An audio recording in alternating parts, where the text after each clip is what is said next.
Sir मेरे को एक क्वेश्चन था, मैंने आपको जैसे पिछली बार बताया था कि मैंने एक चैनल पे देखा था, तो वहीं से वो क्वेश्चन है कि वहाँ से देखने पर वही है, एक इंसान याद आता है, आप ही हो वो। तो अभी जैसे थोड़ी देर पहले आप जिन विशाल जी से बात कर रहे थे, तब आपने बोला था कि जो ये यूनिवर्सिटीज़ थी, नालंदा विश्वविद्यालय, तो सर आप कुछ ऐसा बता सकते हैं जिससे अपने को पता चले कि सर जैसे वो बौद्धों की ही यूनिवर्सिटी थी? एक बात बताइए, जहाँ कहीं भी पहले तो वो कहाँ से पता चला? जिसका होगा उसी से ना पता चलेगा, वही ना क्लेम करेगा। तो आप रेफ़रेंस देखिए ना, किसी भी चीज़ को अगर आपको जानकारी लेना है कि वो किसकी यूनिवर्सिटी है, तो आप क्या करेंगे? उसका पुरातात्विक सबूत देखेंगे। पहले ये देखेंगे कि उसका पता कहाँ से चल रहा है, 2 ही चीज़ है। जी, तो जो नालंदा जी, यूनिवर्सिटी है, उसपे भारत सरकार का उन्होंने दस्तावेज़ है। भारत सरकार जो जी। है, उसने क्या किया हुँ। है कि यूनेस्को को दस्तावेज़ पूरा सौंपा है। वो कभी देखा है आपने? नहीं, नहीं देखा मैंने, तभी तो नहीं, मैंने तो चलिए आपसे हम मैंने कहा। पहले तो ये देखिए कि ब्राह्मणों के किसी किताब में उसका ज़िक्र ही नहीं था। लेकिन जब देखा गया कि तिब्बती जो स्कॉलर्स थे, वो बार-बार बोल रहे थे कि भारत में एक यूनिवर्सिटी थी, उसको ब्राह्मणों ने जला दिया, 2 ब्राह्मण जला दिए। तो जब ये देखा गया कि तिब्बती लोग ऐसा क्यों कह रहे हैं, फिर चाइना से एक किताब मिलती है फाहियान की, फिर व्हेनसॉन्ग की, फिर इत्सिंग की, मतलब किताबें मिल रही हैं, जिसमें ज़िक्र है कि भारत में एक बड़ी-सी यूनिवर्सिटी थी, बहुत बड़ी, वहाँ तो इतने सारे 10-10 हज़ार बच्चे पढ़ते थे, टीचर ही 2-3 हज़ार थे। अब इतनी बड़ी-बड़ी, इतने-इतने रूम थे, अब इतनी बड़ी संख्या देख के सबकी आँखें फट गई। अरे! बुद्धिस्ट देशों में एक यूनिवर्सिटी की चर्चा हो रही है, बार-बार कई-कई यूनिवर्सिटी की, जिसमें से नालंदा नाम की एक यूनिवर्सिटी की चर्चा हो रही है। तो अब सबकी आँखें फट के चार होने लगी, भैया खोजो-खोजो। फिर पता चला कि भूमियारों ने बड़ा कब्ज़ा कर रखा था एक जगह पे। तो कर्निघन महोदय जो है, वो किताबों के आधार पर फाहियान, वेनसॉन्ग, इत्सिंग के आधार पर दूरी तय-तय करके एक जगह चिन्हित की है कि इसी जगह के जी, आस-पास होगा। देख रहे हैं कि यहाँ तो बस्ती बसी हुई है, अब उनको डाउट हुआ कि यार ये कुछ गलत तो नहीं बता रहे हैं। फिर उन्होंने सोचा कि यार ये किताबें बुद्धिस्ट लोग तो झूठ नहीं बोलते। तो उन्होंने क्या किया कि ढेर सारे पैसे फंड जुटाए और फंड जुटवा के अंग्रेज़ों से उन्होंने भूमिहारों को दिलवाया दूसरी जगह ज़मीन और वो जगह ज़मीन जो है लिया उनसे। तो फिर उसकी खुदाई करवाई, समझ रहे हैं? और खुदाई जी, जी। करवाई तो उसका उसका आर्कियोलॉजिकल एविडेंस जो है यूनेस्को को ये सौंपा गया है।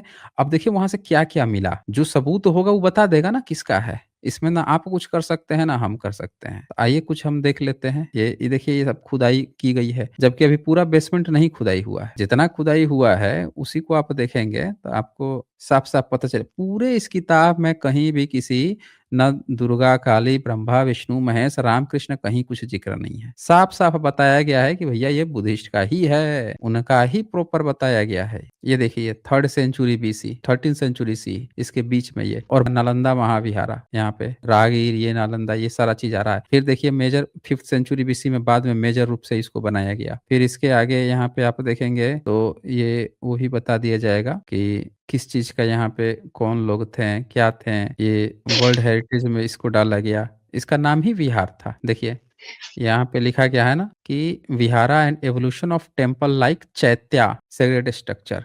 तो विहारा, इसको विहारा, गंधारा इन्वॉल्व बुद्धिस्ट का जो आर्किटेक्ट होता है, वही सेम चीज़। फिर ये देखिए यहाँ पे क्या लिखता है कि Thailand and metal art influenced ये देखिए वज्रयाना, फिर नेपाल महल बुद्धिस्ट का जो चीज़ें हैं, वो सारी चीज़ें बताई जा रही है। देखिए contemporary Mahavihara Nalanda district self planned university था ये। तो ये सारी चीज़ें बताई जा रही है किस चीज़ से की गई थी। पूरे इसमें करके इन्होंने ये देखिए यहाँ पे क्या logic and philosophy principles of Yogachara Buddhism की जो ये शाखा है। क्या बताया जा रहा है? Yogachara, Madhyamika schools and debates as tool for the learning. तो ये बुद्धिस्ट के फिलॉसफीज़ जो है फिर देखिए transition from Mahayana to Vajrayana दिखाया जा रहा है कि वहाँ पे महायान और वन किसकी शाखा है? बुद्धिस्ट की हैं। ये सारा चीज़ ट्रांजिशन दिखाया जा रहा है कि कैसे-कैसे नालंदा में ये सारी चीज़ें आई हैं। तो यहाँ पे कहीं नहीं बताया गया है कि किसी और का है। पूरा ये भारत का वो है, यूनेस्को को दिया गया दस्तावेज़ है इसमें। बता दे कोई, कोई माई का लाल हो जो आके बता दे कि ये इनके किसी ब्राह्मण का इसका था, उसका था। तो मैं हुँ, आपको हुँ। बता देता हूँ एक्चुअली में पूरी बात क्या थी वहाँ पे। तो उन्होंने हुँ। मतलब ये बोला था, हालाँकि इस आपको पता है मैं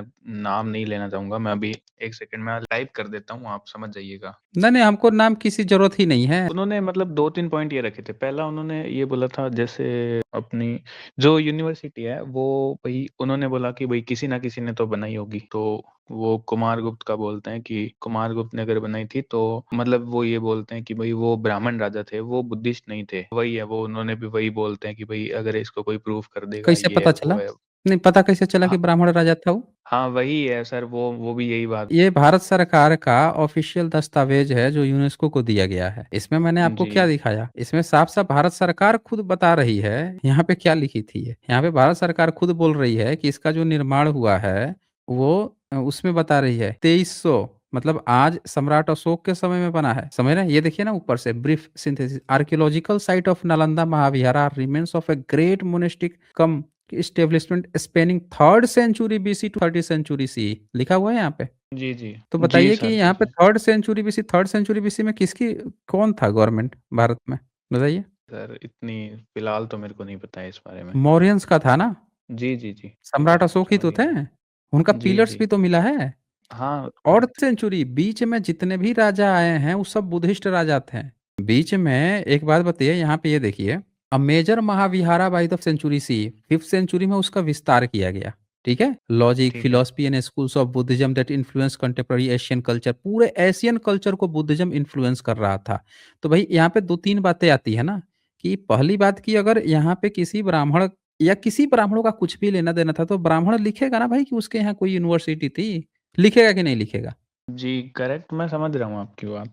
तो वो किसी के पॉइंट कहने मतलब से सर कोई फ़र्क वो नहीं पॉइंट है, पड़ता। आपकी किसी बात कोई व्यक्ति जो है ना, कोई गपोड़ रहा है उससे हमको रत्ती भर फ़र्क नहीं पड़ता। हमको सिर्फ़ सबूत चाहिए। किसी के ओपिनियन कोई कह रहा है कि भैया मच्छर उड़ रहा है, अब उड़ते हुए मच्छर को ना हम उसको ना प्लास्टिक पहनाना सोच रहे हैं। इसको प्लास्टिक पहना देंगे, कवर कर देंगे तो भैया ये हमको काटेगा नहीं। अब ऐसे कोई बैठ के ख़याली पुलाव पका रहा है तो हमको उससे क्या मतलब है? हम तो कह रहे हैं कि कोई माई का लाल है XYZ आके हमको बस सबूत दिखा दे। अगर उनका कुछ भी सर था भाई वो उनकी भी किताब फिर में लिखा होना वही चाहिए। सर वो भी वही बात हुँ, बोलते हैं। जैसे अगर हुँ। ये शायद मैं करेक्ट कह रहा हूँ कि कुमारगुप्त ने बनाई थी यूनिवर्सिटी, जहाँ तक मैंने पढ़ा है। तो ये भारत सरकार जो ये बता रहा है आर्कियोलॉजिकल एविडेंस 3rd सेंचुरी से मिल रहा है, 30 सेंचुरी के जी। बीच में वहाँ पे, ये क्या गलत भारत हाँ। सरकार बोल रहा है? बताइए? नहीं, मैं वैसे नहीं बोल रहा, मैं आपको वो बता रहा हूँ कि मतलब वो लोग क्या पॉइंट रखते हैं, तो मेरे को नहीं, नहीं थोड़ा। उनके देखिए उनके पॉइंट से हमको क्या मतलब है? हमको तो जो आर्कियोलॉजिकल एविडेंस मिल रहा है उससे ना मतलब है। भाई जी, भारत सर एक सरकार इसमें मैं आर्कियोलॉजिकल थोड़ा-सा ऐड एविडेंस कर दे दूँ। रहा है ना, ठीक। ये देखिए जी, यहाँ पे सर। क्या लिख रहा है, Nalanda rare combination about institution building, site planning, art and architecture ये पूरा नालंदा का यहाँ पे 3rd सेंचुरी बीसी से 30 सेंचुरी यहाँ पे लिखा है। ये ज़रूर है कि 5th सेंचुरी में उसका विस्तार किया, जिसने विस्तार किया वो भी बुद्धिस्ट हैं। जो विस्तार किया बताइए कि विस्तार करेगा तो बुद्धिस्ट का बनाएगा और अगर वो हिंदू या ब्राह्मण रहेगा तो अपना वैदिक कुछ विश्वविद्यालय नहीं बनाएगा? बताइए? हिंदू हाँ, तो गुरुकुल नहीं बनाएगा? वो वही बात वही है ना कि सर हैं? वो ऐसे बोल रहे हैं कि जैसे वो ऐसे नहीं कह किसी रहे के हैं बोलने कि से क्या फ़र्क पड़ता है हमें? मैं कोई एक व्यक्ति जो सेकंड है इसमें कुछ मैं भी बैठ के मुँह खोला शब्द गपोड़ा मुँह ऊपर करके थूक दिया अपने मुँह पर, उससे हमको क्या फ़र्क पड़ता है? हमको तो सिर्फ़ सबूत चाहिए ना, देख सबूत है सारे एकदम सीधे-सीधे, साफ-साफ, क्लियर-क्लियर कर रहा है। भाई भारत सरकार को अगर नहीं मिलता वहाँ सबूत, उसको भी मिलता कि भाई 5th सेंचुरी तो लिख देता यहाँ पे। कोई नालंदा विश्वविद्यालय जो है 5th सेंचुरी से लेके 30 सेंचुरी के बीच में था। सब चीज़ लिख ही रहा है बुद्धिस्ट का, तो ये भी लिख देता और ये भी लिख देता कि हिंदुओं ने बनाया था, काहे नहीं लिख रहा है भारत सरकार? 2 सर बातें आप हैं मेरे ना, को थोड़ा जब अगर हाँ, कुमारगुप्त वाली बात अगर बोलिए। मेरे को आप क्लियर कर देते। हाँ, बोलिए ना कुमारगुप्त में क्या क्लियर करना है? बोलिए। वो वही है सर, वो ये मतलब वो पॉइंट वही हो वहाँ पे वापस वही आके अटक जाता है ना कि वो कहते हैं कि भाई हुँ, कुमारगुप्त ने बनाया था और वो तो ब्राह्मण राजा था, तो वो बुद्धिस्ट नहीं था। तो हुँ। फिर आप ये बताइए कि सबूत अगर कैसे वो पता सर चला अब कि अच्छा कुमारगुप्त के बारे में इनको पता कैसे चला? ये तो पहले कोई बताए हमको। भई ये नालंदा विश्वविद्यालय का पता बुद्धिस्ट किताबों से चला। ये तो क्लियर है। फाहियान जी, से, जी। एवेन्सॉन्ग से, इत्सिंग से क्योंकि बुद्धिस्ट लोग पढ़ते थे तो उन्होंने सर लिखा। आप मेरे को ये दिखा सकते हैं अगर आपको मतलब हुँ। अगर आपका हमको भी तो लैपटॉप है अब तो? दिखाएँगे ना कि जो क्लेम कर रहा है कि भई गुप्त वंश जो है ब्राह्मण राजा था, वो भी तो किसी ब्राह्मणों की किताब में होनी चाहिए ना, तभी तो हमको पता चलेगा। जी, सर वो मैं मतलब मान रहा एक हूँ तरफ आपकी बात। दोनों बात बराबरी पे होनी चाहिए ना। एक तरफ कोई मुँह खोला शब्द का पूड़ा कर रहा है, सबूत सारा सबूत हम ही दिखाते रहें एक तरफ़ा, ऐसे थोड़े होता है। हमने जैसे कहा तो हमने आर्कियोलॉजिकल एविडेंस खोल दिया। हमने आप कहोगे तो हमारे पास उसके भी किताब हैं सर मेरे को बुक वेन्स वाला की भी बुक किताब में है। वो हाँ, सर मेरे को बुक का देखना है, हुँ, अगर मेरे को बुक में आप दिखाओ। क्या देखना है आपको? मतलब कहीं पर भी अगर जैसे आप जैसे जिन मतलब राइटर की बात कह रहे हो, जैसे वेनसोंग सिंह इन सब में, सर उन्होंने जहाँ पर भी इस चीज़ को मेंशन किया, आप मेरे को बता सकते हो? तो सर मैं भी वो मतलब नोट डाउन कर लेता हूँ ताकि मेरे को याद रहे फिर बाद में। ये हाँ, वेन्सॉन्ग मैं की एक किताब बात दिख रही बोल है? रहा जी सर, दिख रही है। मैं एक छोटी-सी बात हाँ, ऐड कर देता हूँ। सर एक हुँ, मतलब वो मतलब ऐसे भी बोलते हैं कि अगर बुद्धिस्ट पढ़ रहे थे, तो ये तो हमें पता है हुँ। कि वहाँ पे और भी लोग आते थे पढ़ने बाहर से भी आते थे, हमारे यहाँ कर भी बहुत सारे लोग पढ़ते थे। तो वो ऐसे बोल रहे हैं कि अगर बुद्धिस्ट पढ़ रहे हैं तो क्या हो गया? उससे आप ये कैसे पता चल रहा है कि बुद्धिस्ट ने बनाई थी यूनिवर्सिटी? तो मतलब ऐसे-ऐसे पॉइंट है सर उनके, अब आपके पास देखिए, ही है। मेरी बात आप एक बात समझिए। जी, एक व्यक्ति था ना उसका किडनी खराब हो गया था। तो उसका लीवर खराब था, किडनी खराब था, उसको डॉक्टर साहब ना ले गए उसको डॉक्टर के पास। तो डॉक्टर्स को जी, जाके उसके माता-पिता जो हैं समझा रहे हैं कि ये जो है ना बहुत पीता है। इसके ना सारे ऑर्गन्स खराब हो रहे हैं। आप थोड़ा समझा दीजिए ना इसको कि इसके वो शराब दारू पीता है ना तो इसीलिए खराब हो रहे हैं। तो डॉक्टर ने उनको समझाया कि देखिए मेरे ना समझाने से कोई फ़ायदा नहीं होगा। जो पियक्कड़ है ना, पिएगा ही पिएगा, भले उसकी किडनी खराब हो रही है, जो भी हो रही है, क्यों उसके पास वैलिड पॉइंट हैं पीने के। मुँह से गपोड़ना ही है ना उसको। गपोड़ने के लिए, जब कुतर्क करने के लिए तो कुछ भी किया जा सकता है। तो उसके माँ-बाप को बोले, "नहीं, नहीं, आप हमारे सामने समझाइए ना एक बार। आप डॉक्टर हैं ना, आप समझाएँगे तो आपकी बात सुनेगा।" तो डॉक्टर ने कहा उससे कि देखो, आपके ये जो खराब हो रही है ना ऑर्गन्स खराब हो रहे हैं, तो आप कुछ ही दिनों के मेहमान हो। आपके शरीर के ऑर्गन जो है किडनी से लेके लीवर सब खराब हो रहा है, फैटी लीवर हो रहा है, किडनी खराब हो रही है और इसका कारण ना दारू ही है। साइंस ने तो भई यही बताया है खोज-खाज के। तो वो जो पेशेंट जी, था वो पता है क्या कहता है? वो कहता है, "डॉक्टर साहब एक बात बताओ, आप यहाँ क्यों बैठते हो डेली?" डॉक्टर ने कहा कि मैं बैठता हूँ मरीजों के इलाज के लिए। मतलब ये तो आपका धंधा है ना, आप डेली यही तो काम करते हो कि आप यहाँ डेली बैठते हो, लोग आते हैं, उनको दवा देते हो, बीमारी देखते हो, करते हो। आप आपका तो ये धंधा है। कहा कि हाँ, ये तो है। तो कहा मेरा भी तो यही धंधा है। डेली जाता हूँ, घर से निकलता हूँ, दारू पीता हूँ, शाम को लौट के आता हूँ, मेरा तो डेली का धंधा यही है। तो ये बताओ आप अपना धंधा छोड़ दोगे? तो डॉक्टर कह रहा है, नहीं, नहीं मैं कैसे धंधा छोड़ूँगा? लोग तो मर जाएँगे। तो मैं अपना धंधा कैसे छोड़ दूँ? मैं तो डेली पीता हूँ मैं तो पीऊँगा मैं। अब बताइए ऐसे कुतर्की का आप क्या इलाज करोगे? तो आप सर कुतर्कियों की बात एक्चुअली मत में आप जो देखिए, बात आपको वो क्या करेक्ट करना बोल है, सर। मेरी बात समझें। फैक्ट फैक्ट होता है। यहाँ पे ह्वेनसांग की किताब आप देखिए, ये मैंने आपको जी, खोल दिया ना, ये ह्वेनसांग जी, है। भई इसने नालंदा विश्वविद्यालय के बारे में बताया है ना, 7वीं सदी का समकालीन, बताया है कि जी, नहीं बताया है? जी। तो इनके पास भी तो कोई 7वीं सदी का समकालीन कोई लेखक रहा होगा, कोई पंडा-वंडा। अगर ब्राह्मण पढ़ता था, कोई हिंदू अगर वहाँ पे पढ़ता था, तो इनकी तो सभ्यता भी नहीं खत्म हुई, बुद्धिस्ट की तो चलो सभ्यता खत्म हुई। इन्होंने तो लिखा होगा कि हमारे ब्राह्मण जो है नालंदा विश्वविद्यालय बनाए थे, हमारा जो है हिंदू नालंदा विश्वविद्यालय बनाया था, उसने कहीं लिखा पढ़ा, कहीं तो लिखे होंगे, इनकी किताब में नहीं है। तो जिसकी किताब में है कम से कम उसका तो रेफ़रेंस आप देख लीजिए। अब ये व्हेन सॉन्ग है, दिख रहा है आपको? जी सर, दिख रहा है। हाँ, तो व्हेन सॉन्ग क्या लिखते हैं? एक बार व्हेन सॉन्ग का पढ़ लीजिए। तो व्हेन सॉन्ग क्या लिख रहे हैं, आइए मैं दिखाता हूँ आपको। व्हेन सॉन्ग जाते हैं ना यहाँ पे नालंदा में, उसके पहले जब वो जा रहे थे अजातशत्रु का राजगृह जाते हैं। तो वहाँ पे जाते हैं तो अजातशत्रु बोलते हैं कि अजातशत्रु इस जगह को बसाया है, यहाँ पे बहुत सारे पाटलिपुत्र राजधानी यहाँ पे बन रहा है और फिर यहाँ पे वो दिखाते हैं कि यहाँ पे सड़क स्तूप बना है, ये देखिए स्तूप बना है, बुद्ध ने राहुल को उपदेश देकर यहीं पे शिष्य बनाया था तथागत ने, ये सारी चीज़ें वो बताते हैं। फिर इसके बाद से ये बोलते हैं राजगृह से लगभग 30 ली उत्तर दिशा में चलकर हम नालंदा संघाराम में पहुँचे। देख रहे हैं? हाँ देश जी, के दिख रहा प्राचीन इतिहास से पता चलता है कि संघाराम के दक्षिण में नालंदा क्या है ये? है। संघाराम है। संगाराम, ठीक है। हाँ, संघाराम क्या होता है? सर आइडिया नहीं है इसके बारे में मेरे को। संघाराम बुद्धिस्ट का महाविहार होता है ना। अच्छा, ठीक है, ठीक है। हाँ, भाई यहाँ मंदिर-वंदिर थोड़े है ये, गुरुकुल थोड़े ही है, नहीं, नाम देखिए ना। अब ठीक ब्राह्मण है। ही अनुवाद किया है और कोई नहीं, ब्राह्मण ही किया है। तो संघाराम के दक्षिण में एक अम्बुवन के मध्य में एक तड़ाग है, यह तड़ाग का निवासी नाग नालंद कहलाता है। उस तड़ाग के निकट वाला संघाराम इसी कारण से नाग के नाम से प्रसिद्ध हुआ। अब इसी कारण से उसका नालंदा पड़ा है देखिए, परंतु वास्तविक बात यह है कि प्राचीन काल में जिन दिनों तथागत भगवान बोधिसत्व चर्या का अभ्यास कर रहे थे, इन्हीं दिनों इस स्थान पर उसकी राजधानी बनाई गई थी। मतलब ये नालंदा जो है तथागत बुद्ध के समय की है। उसी समय राजधानी बनाया गया था। करुणा के स्वरूप बोधिसत्व मनुष्यों को सुख पहुँचाने अपना दुःख सुख समझते थे। इस कारण से स्मारक को लोग उनकी अप्रतिम दानी कहा करते थे। इसी कारण से इस नाम को स्थिर रखने के लिए संघाराम का यह नामकरण हुआ। तो ये वो जो जगह थी नालंदा, वो तथागत के जगह से जुड़ी हुई, समय से जुड़ी हुई बनाई गई है और उसका संघाराम वो नामकरण भी तथागत के नाम से हो रहा है। इतिहास ये वेनसॉन्ग लिख रहे हैं। आप देखिए यहाँ पे ध्यान से। अब क्या होता है कि 500 व्यापारियों ने मिलकर 10 कोटि स्वर्ण मुद्रा में मोल लेकर तथागत बुद्ध को यहाँ पे समर्पण किया था। बहुत सारे लोग तब जाके वहाँ पे ये सारी चीज़ फिर देखते हैं बुद्ध के महापरिनिर्वाण के थोड़े दिन बाद शक्रादित्य नाम का एक राजा इस देश में हुआ। शक्रादित्य उसको कहते थे ऐसा राजा जो सीलों का पालन करता था। शक्र मतलब इंद्र भी होता है। तो तथागत के महापरिनिर्वाण के बाद से उस जगह पे बड़े प्रेम से शी का एक मतलब यान सील, क्या चीज़ का? सील? अभी आपने बोला ना कि शक्रादित्य उस राजा को कहते हैं जो किसका पालन करता है?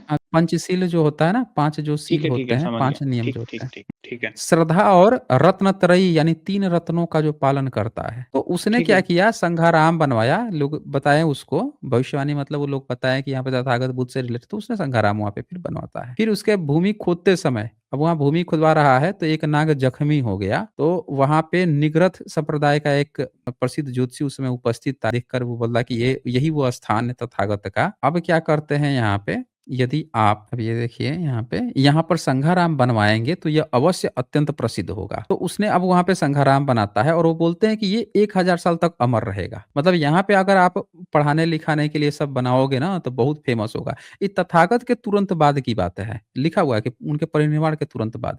फिर कहता है कि ठीक है। अपने अध्ययन के लिए वहाँ 1000 वर्ष तक अमर बना देगा, संपूर्ण भारतवर्ष के प्रथम प्रदर्शक होकर, और ये अध्ययन के अंतिम सीमा हुँ, प्राप्त करने के लिए सब प्रकार के विद्यार्थी यहाँ आएँगे। समझ रहे हैं ना? ढेर सारे लोग ठीक है। आएँगे। हुँ, फिर उसका पुत्र राजा बुधगुप्त जो उसका उत्तराधिकारी हुआ, उसने पिता के पुण्य काम को जारी रखते हुए दूसरा संघाराम बनाया।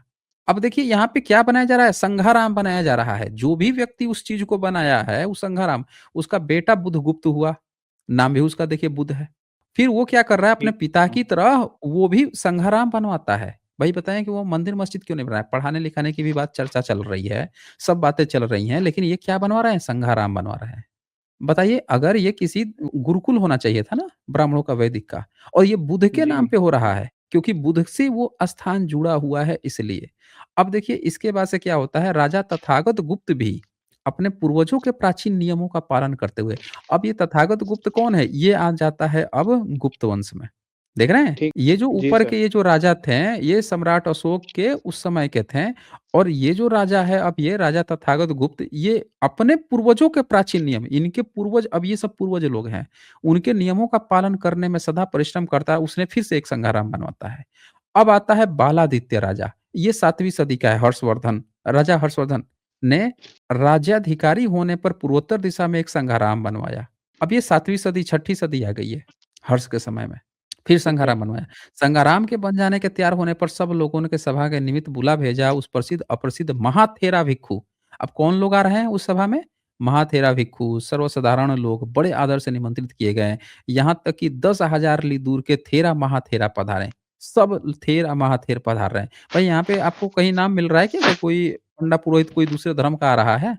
बताइए। नहीं, नहीं है, फिर नहीं कह है। रहे हैं सब लोगों के आ जाने पर जब सब लोग विश्राम कर रहे थे तो 2 भिक्षु और आए। उन्होंने तीसरे खंड वाले सिंहद्वार भवन में जा टिकाया। इससे लोगों ने पूछा राजा के सभा में ये सारी बातें यहाँ चल रही है।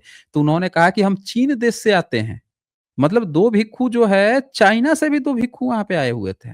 ये देखिए यहाँ पे। जी, जी। उनसे पूछा गया कि आप लोग तो क्या कहते हैं? उन्होंने उत्तर दिया, हम चीन देश से आते हैं, हमारे गुरुजी रोगग्रस्त हो गए हैं, उनकी सेवा-शुश्रूषा करने के उपरांत दूर देशस्थ राजा के निमंत्रण का प्रतिपालन कर सके, यही कारण हम लोग यहाँ देर आने को हुआ।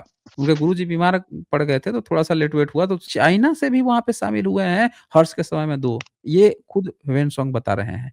अब बताइए यहाँ पे कि ये दिखाया तो जा रहा है कि एक्सपेंड हो रहा है, लेकिन तथागत के परिनिर्माण के बाद से चल रहा है। सब चीज़ तो बुद्ध से जुड़ा हुआ है। इसमें क्या आपको किसको दिख रहा है भाई? ब्राह्मण ने अपनी किताब में कहीं ज़िक्र नहीं किया, जो मिल रहा है बुद्धिस्ट की किताब में मिल रहा है और उसमें जो लिखा हुआ है वो बुद्धिज़्म के बारे में लिखा हुआ है। तो इसमें कौन अपना पिताजी खोज रहा है? किसको लग रहा है कि वो बुद्धिस्ट लोग जो उसके नियुक्त कर दिए हैं उसके इसमें अपना खोया हुआ माता-पिता खोज रहा है इसमें? बताइए। शर्म भी नहीं वही आती इन सर, लोगों को। वही है ना मैंने अरे अब इनको जो शर्म मैंने भी आप नहीं आती। एकदम बेशर्म लोग हैं। जैसे बताइए, आप वहाँ देख लीजिए ना। सर एक जैसे कल भी आपको पता होगा अभी आपने भी शायद उस पे स्ट्रीम की थी जो अभी हुँ। डिबेट हुई थी ना डज़ गॉड एक्सिस्ट वाली जो आप ऐसा कीजिए ना रणविजय सिंह, जैसे आप जी आए सर। हैं ना, वैसे ही जितने भी जी। कोई गपोड़ी है, उसको पकड़ के लाइए, कहिए कि एक काम कर तू चल दे इससे के पास। वहीं तू किताब खोल ले, जो सर वो कहना तो है कह वहीं रहे पे हैं दिखा कि दे सबूत। वो कह रहे हैं ब्लॉक कर रखा है आपने और एक बात बताइए आप हमें, किसी को कोई ब्लॉक कर कैसे कर देगा? आप ही बताइए आप हमें। आप यहाँ पे आएँगे कभी, तब ना आप ब्लॉक होंगे। ऐसे आपको कोई कोई से पकड़ के ब्लॉक कर देगा? बताइए आप हमें। और जब आप आएँगे तो सबको पता होगा कि भैया कब आए हैं आप? बताइए आप हमें। कोई आया जी, हुआ बट वो होगा तो लोगों को पता भी तो चलेगा कि हाँ भैया ये आदमी आए हुए हैं, इनको ब्लॉक कर दिया गया, इनको बोलने का मौका नहीं दिया गया। वो तो सबको दिखेगा। ऐसे कैसे कोई ब्लॉक कर देगा भाई? बिना आए हुए, बिना किसी कमेंट के, बिना जाने-पहचाने कौन-सी आईडी है, क्या नहीं है, बिना जाने-पहचाने कैसे ब्लॉक कैसे हो जाता है भाई? ये क्या खेल है? ये क्या माजरा है? वो तो ये वही बोलते हैं सर, उनका क्या कर भई सकते हैं। देखें, मतलब कुल मिला के कहने का ये मतलब है कि जब ये किताबें खुलेंगी या सबके सामने सब लोग सच देख लेंगे, तो शरीर पे कपड़े बचेंगे नहीं, कपड़े खुल जाएँगे। यही तो डर है। सर मेरी भी सामने-सामने कल किताब में जब कहीं भी कुछ भी है ही नहीं और दूसरे का किसी का अपना किताब में कुछ लिखा ही नहीं है, तो कपड़े खुलेंगे, सब हो जाएँगे महफ़िल में नंगे। इसी बात का ना डर है और वो तो कोई बात लग नहीं रही है यहाँ पे। चलिए चलें, मैं मैंने सर अभी मैंने आपको उस समय दे दिन दिया। सर मेरे ठीक 1-2 है। क्वेश्चन है अगर आपके पास टाइम है तो? मेरे ख़्याल से मैंने तो जवाब दे दिया है, कुछ और अ लोग भी हैं, उनको भी थोड़े मौके दे दूँ मैं। जी, 5 मिनट मैं लूँगा बस आपके, उसके बाद प्रॉब्लम बोलिए, नहीं है। एक सर मेरे चलें को वो बोलिए। कुणाल जाटक वाला भी सर उसमें थोड़ा डाउट है सर, क्योंकि मैंने वहीं पे देखा था, वो पूछिए, कह रहे हैं कि भई पूछिए क्या कुणाल क्या जाटक में आपको भी डाउट है? मैंने कुणाल जातक पे स्ट्रीम की हुई है, पूछिए क्या आपको डाउट है? सर वो उसमें वो बताते हैं कि सर उसमें वो लिखा हुआ है कि एक स्त्री जो है वो 40 तरीकों से एक मतलब जो पुरुष है उसको वो सॉरी मेरे को वर्ड याद नहीं आ रहा है, वो ऐसे कहते हैं। उसमें सर वो उन्होंने दिखाया भी था सर वो, तो वो सर क्या वो क्या सही है वो या फिर क्या है? अच्छा आप मेरी जातक कथा की सीरीज़ देखे हैं कभी साइन जर्नी पे? सर नहीं, अभी तक मैंने नहीं देखी है क्योंकि अभी सर तक थोड़ा और नहीं भी देखे हैं, इसीलिए आपका कन्फ्यूज़न है। आप एक काम कीजिए, जातक कथा की सीरीज़ चलती है साइन जर्नी पे सैटरडे को, हाँ, वो मेरे को प्लेलिस्ट बनी पता है हुई बट है। सर मैंने आप दो देखी नहीं कम है से अभी कम तक। ना 2, 3, 4 देखेंगे ना, आपको तुरंत सारा कांसेप्ट ही पता चल जाएगा कि जातक कथा कैसे लिखी जाती है, उसमें क्या बातें होती हैं, किस तरह से होती हैं। तुरंत आपको खेल पता चल जाएगा। फिर मैंने कुणाल जातक कथा यहाँ पे स्ट्रीम भी की हुई है और जातक कथा में जब कुणाल जातक का नंबर आएगा, फिर से दोबारा भी करूँगा स्ट्रीम। तो आप एक बार पैटर्न समझिए कि जातक कथाएँ कैसे होती हैं, तुरंत नंगा कर देंगे आप, 2 मिनट नहीं लगेगा। जातकों का पैटर्न आप समझ लेंगे ना, तो जो आपसे जातक पे आएगा कुछ बोलने के लिए कि उसमें ये लिखा है, आप 2 मिनट में उसको नंगा कर देंगे। असल में आप उसका पैटर्न ही नहीं जानते कि जातक कथा क्या होती है, जी किस सर, तरह से अभी लिखी जाती है, अब उसका क्या अभी उद्देश्य तक होता है। मेरे को नहीं सही है। नहीं पता है इसीलिए आप फँसे हुए हैं। आप जाइए, इसीलिए तो मैंने जातकों का मैं स्ट्रीम चला दिया। अभी तो जातक कथाएँ हो चुकी हैं। तो आप 2, 3, 4 भी देख लेंगे ना, तुरंत इनके सारे गेम ओवर हो जाएँगे। सारे इनकी कहानियाँ जो है ना उसी में छुपी हुई हैं। वो खुल देगा पिटारा, पंडोरा खुल जाएगा, सारा खेल इन लोगों का खत्म है। ठीक है रणविजय।